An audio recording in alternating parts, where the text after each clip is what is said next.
Wow. Thank you, John, anyway, for picking up on education being so important. I suppose for all of that, what I'm really passionate, and our company is very passionate about, is designing for children and educational design.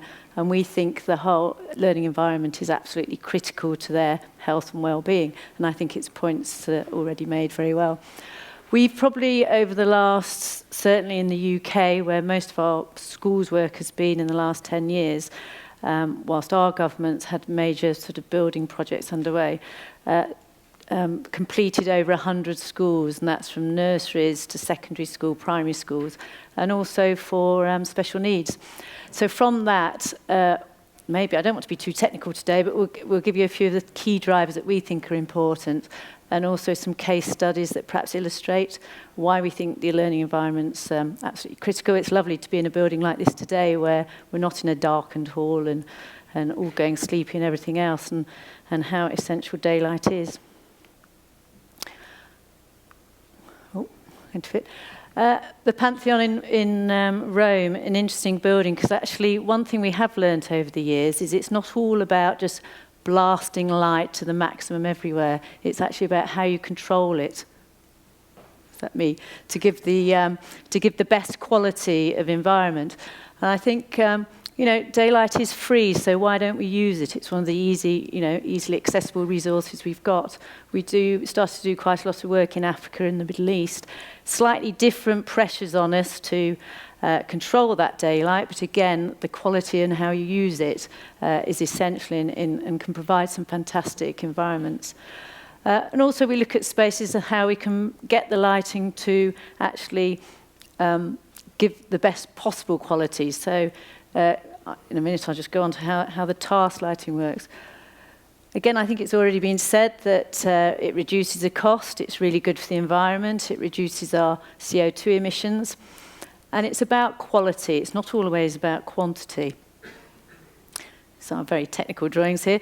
One thing that fascinates us, and we've learned over the last a couple of years, is that I think in some of our early designs we tended just to blast natural daylight throughout our learning environments and school buildings.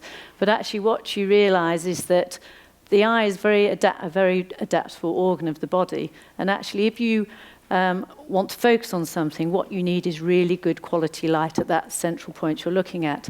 Sometimes if you have too much light everywhere, it can be quite distracting and overstimulating, and actually can be detrimental to how you feel in that environment. And we find this a lot with children. How do you make sure that you can control that?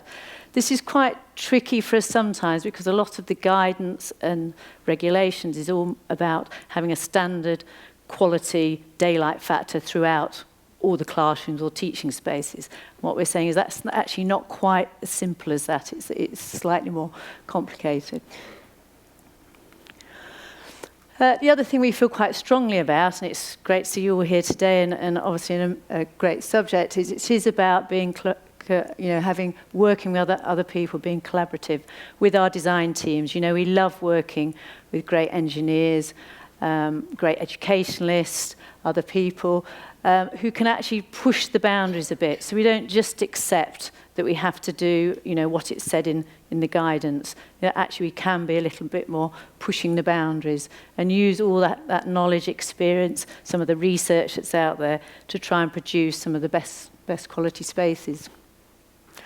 Just some real key design principles, really. I'm sorry it's sort of teaching you to suck eggs, because it's not meant to, but we sort of say some of the interesting, when we got the presentation together, although we've done lots of schools, we perhaps take it for granted a little bit, that how we design and how we go about it. But when you look at how we automatically in our heads, we're taught to absorb sort of key design factors, that you can design an awful lot out, or mistakes out of your buildings, without actually causing too much complexities. One of them is an obvious one. If you design a deep plan building, then it's going to be really dark. It's 16% is all the daylight you get around the edge. As soon as you introduce an atrium or some kind of light source, it totally improves the environment. A linear plan, obviously, is slightly easier to control and gets more daylight naturally in than if you have a deep plan. Again, in a lot of our buildings, we're sort of most of the schools 2-3 stories. We look at the different we're always under the pressure of the cost parameters. A lot of our work is for the public sector. And you're always fighting against how the best light, how do we get that best natural light into our buildings? So just to go through a few of the side lighting, obviously lots of schools, lots of educational designs, you'll see big ribbon windows all along one side to get as much daylight in as possible. Of course, that's really good if you sit by the window, not quite as good as your deep plan in the back of the classroom. So you tend to try and make the classroom shallower, but again, that's not always the best layout. So introducing light wells at the back so you get the best of both worlds, again, is an obvious solution, but very good. And also, if you've got circulation spaces, get natural light into those. What we tend to find, if you can do a building where you do use good daylight on the windows around the perimeter, but also the central spaces, you can get natural daylight into those through atriums or covered light wells, then it always gives you the best balance. And again, depending on where you are, whether you've got changing level of sites or stepping buildings, whatever, how can you look at it without, being over complicated and making it very sort of simple for the layout of the building? In education design, we tend to work in clusters of accommodation. Lots of the teaching zones, they like to be collaborative, work together. That's really great, but it does mean, say, you've got this issue about how do you stop having deep plan and quite dark spaces. So we try and look at how we group those, how we get as much external wall as possible to get daylight in, but also top lit those spaces. Just to go through sort of a few case studies, hopefully these will start to demonstrate. One point is, and actually I find this building quite interesting, is that it's great being inside anywhere you are, but we have this discussion with schools and teachers quite a lot, that actually that connection with the outside is very important, because if you are sitting for so much time inside a building in your working life, you do want to see what happens outside.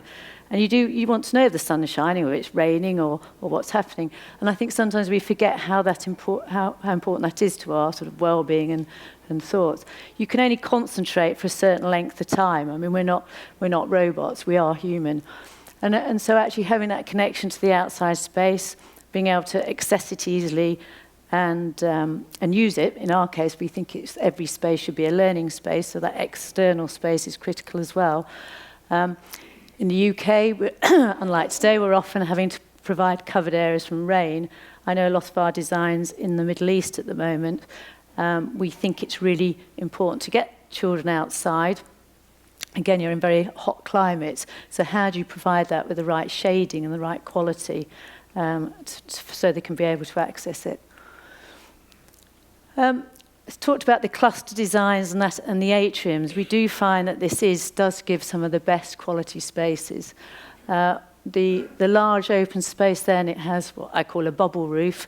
It has manifestations in it, so it doesn't give that overall glare. But all the teaching spaces around the edge. But what it means is instead of having circulation and corridors and sort of useless areas, we group all that space together and we turn that into an exciting meeting space. In this case, it was called the heart of the campus. Everyone comes together. It's informal. It's full of technology. It's not bookable. You turn up, you put refreshments in it, and it's the place to be. We think if you give children a really good quality space, they find it for themselves and they use it properly. And they respect it, they want to look after it. So you don't get rubbish, you don't get graffiti, you get really good conversations going on, and it's all about increasing that interaction, that ability to communicate with each other.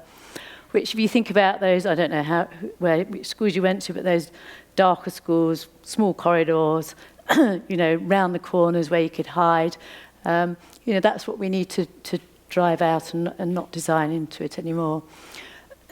In some of the, again, just a little bit of top-lit spaces, if you can just put voids in and connect the clusters just with some natural light, it makes a huge amount of difference. Again, when you're sometimes having to walk down a corridor, you've got classrooms either side or teaching space either side, and you can see it's always that light at the end of the tunnel. It's where everyone tends to congregate and walk towards. Again, a couple of just very typical, a primary school and a smaller secondary school down in Cornwall. So they're not big, extravagant buildings, you know, that are around there, the typical local authority in our country schools. As soon as you can convince them to put light wells between the circulation spaces. So there's not only visual connection, there's the whole light connection. You can dangle artwork down there. It makes an immense difference to the children. And at the time when you're designing it, it's very hard to explain to the stakeholders, the teachers, the authorities, how important this is until you have to. So you have to take them around examples and say, look, this is where we've done it. This is where it works. You know, it may be a slight cost to do it, but actually for the next 30, 40, 50 years, this building standing, it will make such a difference to your children, what the space they're used to, and also for the environment for the staff to work in. Some of the sort of work that we do, the research is, again, I explained about daylight as a side light, it only goes in so far. There are cases where you know, we try and sort of work out how. I don't know if any of you ever designed a building and you put in your windows and the mullion sizes and transoms are so large, you've got no glazing left, you know, and you're always trying to get the skinniest frames you can get hold of. And there's always a conflict between how do you get daylight into a building and how do you get natural ventilation into the building. As soon as you open the windows, you can't put your blinds down because they flap around in the wind. So we looked at, in this particular set of primary schools, designing a light shelf. So the obviously it depends on if you can design your building to orientate the right direction. It's perfect, you know, as it's north, south, east, west. That's sometimes very hard in quite restrictive sites that we're sort of given, certainly in urban areas. On south-sided teaching spaces, you have to stop that solar glare. So we designed in light shelves, and on the inside, the light shelf can actually reflect that light back up to the ceiling and get to the back of the classroom space. And also we separated the ventilation panel, so we weren't having to have opening lights, to a hold size strip in the fenestration, so you can just easily, what's better than just being able to open a window, but open a vent at the side, so you're not having to conflict about pulling blinds down, opening windows, stopping the glare, everything else. Sadly, a lot of it is about communication, so that's why we passionately believe if we can get our children used to this kind of environment, accept it as the norm, they're sort of our future, they'll push forward the importance. And they are very interested in anything that is sustainable, any carbon reduction, the children really latch onto that and really push you to deliver that. It does show just the louvers, and also just sometimes it's quite a bit of fun, you know, with we do quite a lot of work with special needs children, and having coloured panels, using coloured glass, just films on glass.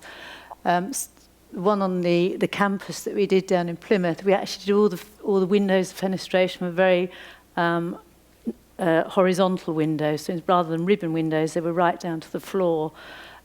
Because the children were all little or lying on the floor, so therefore they could still look inside, outside. They weren't always having this sort of shelf they're having to look over. Again, not just the teaching spaces on the hall space on the right, it's just a normal, typical sports hall. But as soon as you put, I call it a sawtooth roof, a roof with a north light and lit, top lit, what a better sports space it looks. Although it's still quite robust, you can still sort of, you're not getting glare from the side lights if you're playing football or badminton or whatever, but it just has a really nice, calming feel to it. The other, we don't always get new buildings. A lot of our work is refurbishment. You're picking up some of the Victorian properties in the UK, some of the 1960s properties. So how do you get daylight into those? How do you make them as equally fun and interesting and environmentally good places to be for the children as you do for a new build?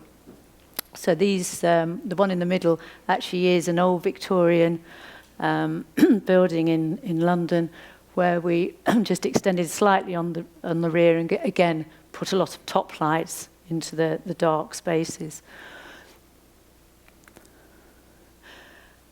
The King Edward's School, you know, it listed. So again, you're talking about properties that are historical, have historical merit.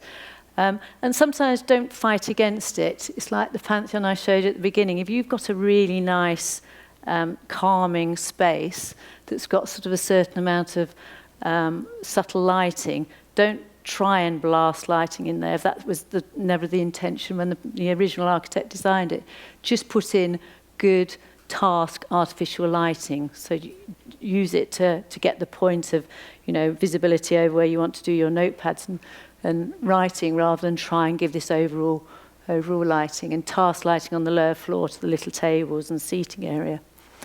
Again, on the other side, that's an existing building where a refurbishment building where we had to open up some of the top panels and get glazing in to try and get as much lighting and void in as possible.